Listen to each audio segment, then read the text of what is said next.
दुनिया का वो कौन सा आंख वाला बेवकूफ इंसान होगा जो अपनी बेटी की शादी तुम्हारे साथ करेगा? कभी अपने हुलिये पे नजर डाली? आधे सर पे गंजेपन का रेगिस्तान है। आंख एक अड़ोस में देखती है, दूसरी पड़ोस में देखती है, और नाक के नथने इतने बड़े हैं कि 2 मोटरसाइकिलें खड़े खड़े अंदर जा सकती हैं। शक्ल इतनी भयानक है कि लाना तक बरसने को तैयार नहीं है, और तुम एक शरीफ घराने की लड़की से 5 लाख रुपए जहेज में मांग रहे हो। अबे जहेज तो एक तरफ, तुम कफन देने के लायक नहीं हो। अब मुंह नीचे मत करना, मुंह काला करो, निकलो बाहर। डॉक्टर साहब, मेरी शक्ल का ऑपरेशन तो कर दीजिए। एक बार शराफत से समझा दिया, समझता नहीं है बेटा।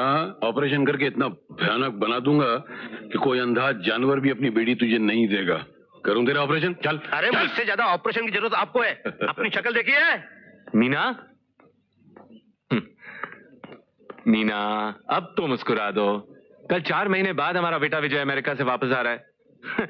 जब से वो गए तुम्हारा चेहरा तो हंसना ही भूल गया है। आप तो उसके बाप हैं, मगर औलाद की जुदाई का गम क्या होता है ये आपको रत्ते भर भी नहीं मालूम। अरे किस बात का गम बाबा? तुम्हारा बेटा सिर्फ 4 महीने के लिए अमेरिका गया है, वो भी पढ़ने के लिए, और तुमने हम लोगों की हालत ऐसी बना दी जैसे फांसी पे चढ़ने वाले कैदी। आंखें सूजी हुई, चेहरा उतरा हुआ, नाक पे गुस्सा रखा हुआ, खाना जला हुआ। अरे क्या है क्या यार? डैडी, 4 महीने तो फिर भी बहुत बड़ी बात होती है। बच्चा अगर अपनी माँ से 2 दिन के लिए भी दूर हो जाए ना, तो माँ की हालत खराब हो जाती है।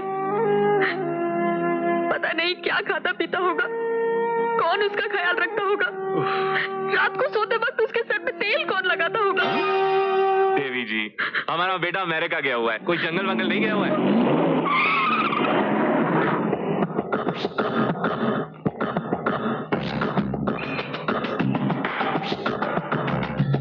गुरखा कौन है?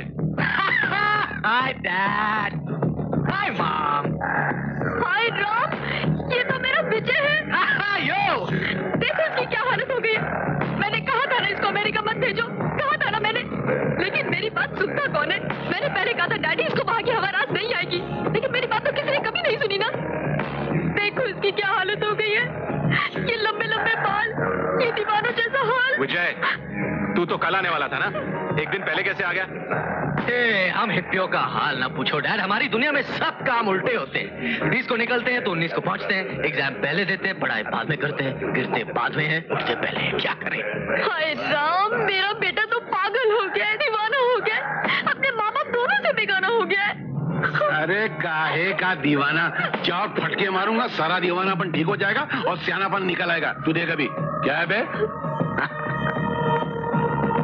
क्या रे, क्या बोला तू? तुम हिप्पियों के सारे काम उल्टे होते हैं। एक पंच मारूंगा ना तो 32 ही पेट में उतर जाएगी। माँ,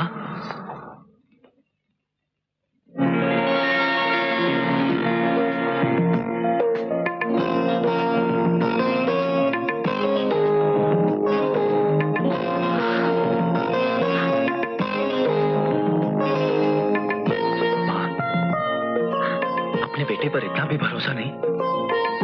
सारी जिंदगी आप लोगों ने मुझे जो संस्कार दिए वो मैं 4 महीने में भूल जाऊंगा? माँ, मैं हिंदुस्तानी था, हिंदुस्तानी हूँ और हिंदुस्तानी रहूंगा। देखा, ये मेरा बेटा है और इसके जो संस्कार है ना वो फौलाद से ज्यादा मजबूत है। मैं ना कहती थी ये चाहे लंदन में रहे या अमेरिका में, अपनी माँ की शिक्षा को नहीं भूल सकता है ना। अच्छा, तेरे बच्चे के संस्कार फौलाद के हैं। अभी थोड़ी देर पहले तो मोम के भी नहीं थे। सारा इल्जाम हम पे डाल रही थी कि मेरे सपने टूट गए, मेरे अरमानों को क्या है, बर्तन टूट गए। मालूम है कभी? चल, ये ले।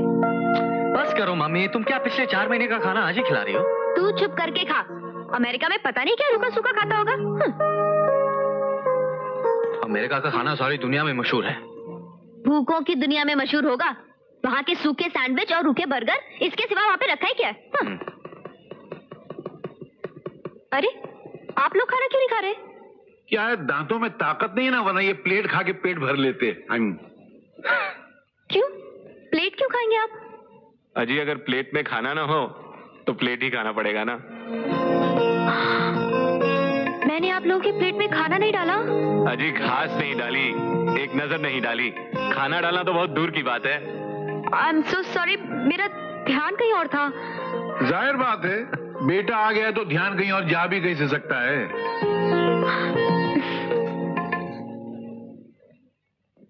अरे तू कहाँ जा रहा है? बहुत नींद आ रही है, मैं चलता हूँ। खाना तो खा ले। Good night. ये भी बिल्कुल। अजय, क्या हुआ? पिताजी, मेरा ख्याल है कि विजय को अब वो सच्चाई बता देनी चाहिए। नहीं। मीना कब तक छुपा कर रखेंगे? और किसी रोज उसे किसी और के मुंह से सच्चाई का पता चल गया तो अच्छा नहीं होगा। और तुमने ये बात सोची है कि अगर तुमने विजय को सच्चाई बता दी और उससे ये बात बर्दाश्त ना हुई तो तुम एक बात कान खोल के सुन लो, अगर तुमने विजय को सच्चाई बताई ना तो मैं अपनी जान दे दूंगी।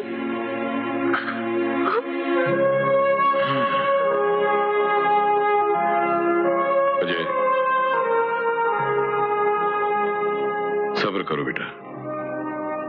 वो बात उस वक्त भी हमारे बस में नहीं थी, आज भी हमारे बस में नहीं है।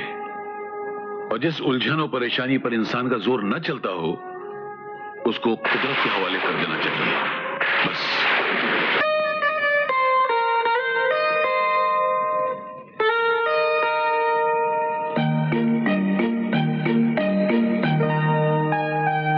हाय मधु, तुमने तो कमाल कर दिया।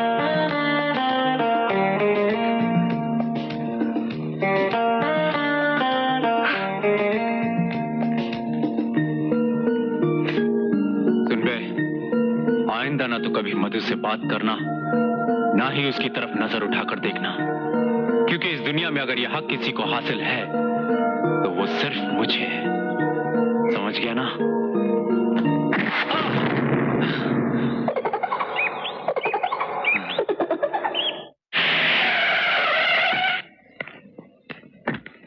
नमस्ते मैम साहब। Shut up. रिलैक्स मधु, रिलैक्स। उस बदतमीज लड़के के लिए यू डोंट गेट टेंस। बदतमीज को ठीक किए बगैर तो मैं रिलैक्स हो ही नहीं सकती। अरे उसको तो मैं मजा चखाने वाला था, लेकिन साला डर के भाग गया।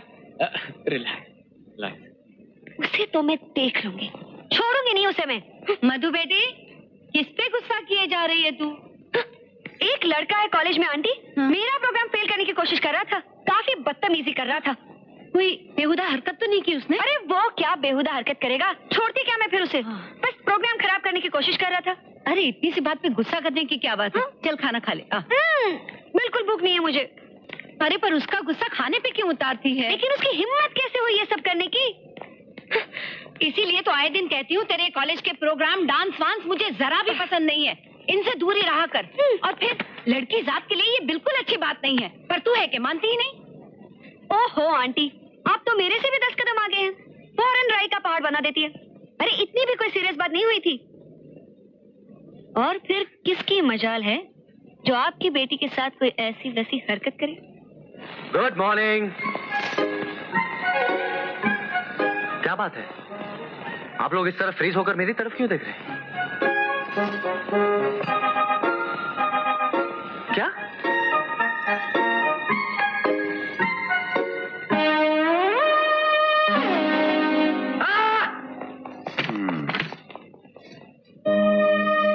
जो लड़का कभी एक बटन लगाना नहीं भूलता, आज पैंट पहनना भूल गया। इसका मतलब दाल में बहुत ज्यादा काला है। विजय, दादू 1 मिनट में पैंट पहन रहा हूं। वह मेरे सामने नंगा घूमता था, तेरी चड्डियां मैं बदलता था, पैंट पहनना महीने से गया और मुझसे शर्मा रहा है क्या? बेड़ू, क्या बात, आज बिना पैंट के कॉलेज जा रहा था? क्या है ना दद्दू, आज कॉलेज जाने में देर हो रही थी तो इसी गड़बड़ में पैंट पहनना ही भूल गया। हाँ जी। सुना, लड़की का नाम क्या है? लड़की? कौन सी लड़की? बेटा, जब मैं तुम्हारी उम्र का था ना तो मैं 4 मरतबा बिना पैंट के कॉलेज पहुंच गया था। क्या बात करते हैं? चड्डी और बनियान में, और सारा कॉलेज चिल्लाने लगा, नंगे मामा हाय हाय, नंगे मामा हाय हाय। बात आली, लड़की का नाम क्या है? फिर दद्दू। मधु। मधु कहाँ मिली थी? बोला। वो क्या है ना दद्दू, आपकी बाइक मेरे लिए बहुत लकी साबित हुई, उसी के कारण एक लड़की से इंट्रोडक्शन हो गया। चलो इसी बहाने मेरा तोहफा तेरे किसी काम तो आया। बाइक पे बिठाया कि नहीं उसको? बहुत भड़कू लड़की है दद्दू। अरे यार नहीं, नाक पे चूल्हा लेकर घूमती है वो। अरे मैं ऐसा गुर सिखाऊंगा कि उसके नाक का चूल्हा फ्रिज बन जाएगा। नहीं, इस लड़की के साथ नहीं, मैं बोल रहा हूँ दद्दू, इम्पॉसिबल। बहुत मेहनत करनी तो पड़ेगी। मेहनत करो, वो तो करना ही पड़ता है। मेहनत करो, उसके बाद सब्र करो, और फिर सब्र का फल मीठा होता है। सबर का फल कहाँ मीठा होता है आजकल दद्दू, सबर का फल फीका होता है, फीका।